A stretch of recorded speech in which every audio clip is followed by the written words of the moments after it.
Handy Hudsonite here. I'm in my basement and I want to talk with you about making sure to keep your house's humidity level under control. And what I do is I have a dehumidifier on my lower and my upper levels. I'll show you the one that I have down here in the basement. Be sure to check out my video on how to properly clean this. I do that once a year to properly clean this to make sure it continues to operate at its ideal level.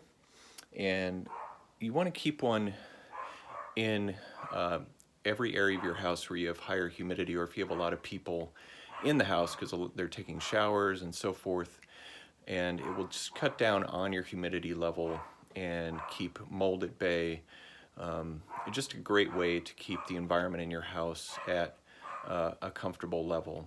So I hope this has been helpful for you. Be sure to subscribe and hit the notification bell for more tips, hacks, and reviews from me, the Handy Hudsonite, and I will look forward to seeing you in the next video.